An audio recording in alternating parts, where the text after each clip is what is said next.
Friends అందరికీ నమస్కారం అండి. సీఎం రేవంత్ రెడ్డి సంచలన నిర్ణయం ప్రజలందరికీ ఊహించని గుడ్ న్యూస్ అంటూ లేటెస్ట్ అప్డేట్ అయితే రావడం జరిగిందండి. సో వివరాలు ఏంటన్నది ఈ వీడియోలో తెలుసుకుందామండి. వీడియోని చివరి వరకు చూడండి, కంప్లీట్ ఇన్ఫర్మేషన్ అయితే అర్థమవుతుందండి. వీడియో ఇంకెవరైనా సరే మన ఛానల్ సబ్స్క్రైబ్ చేయకుండా చూస్తున్నట్లయితే వెంటనే మన ఛానల్ సబ్స్క్రైబ్ చేసుకోండి. ప్రభుత్వం నుంచి వచ్చే లేటెస్ట్ అప్డేట్ అందరికంటే ముందుగానే అందించడం జరుగుతుంది. అదేవిధంగా లైక్ చేయడం మర్చిపోతున్నా, వెంటనే లైక్ చేయండి. లేట్ చేయకుండా వీళ్ళకైతే వెళ్ళిపోదామండి. మనం మహాశివరాత్రి వేళ తెలంగాణ ప్రభుత్వం తీపి కబురు చెప్పేసింది.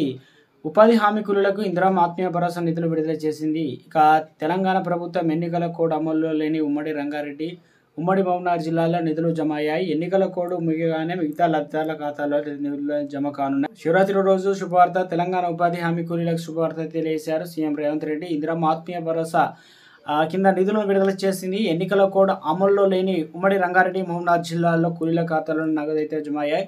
మొత్తం 18,180 మందికి 6,000 చొప్పున నగదు అనేది జమ చేశారు.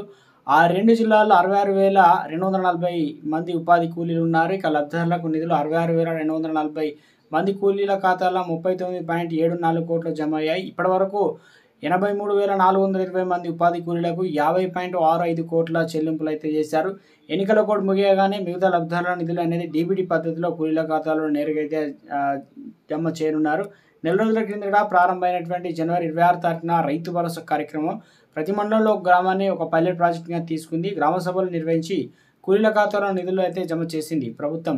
మండల ఎన్నికల నేపథ్యంలో అమల్లోకి ఎన్నికల కోడ్ ఉంది. దీంతో పలు గ్రామాల్లో ఇందిరమ్మ ఆత్మీయ భరోసా నిధులు అయితే నిలిచిపోయి ఇప్పుడు ప్రస్తుతానికైతే గుడ్ న్యూస్ అయితే అందించడం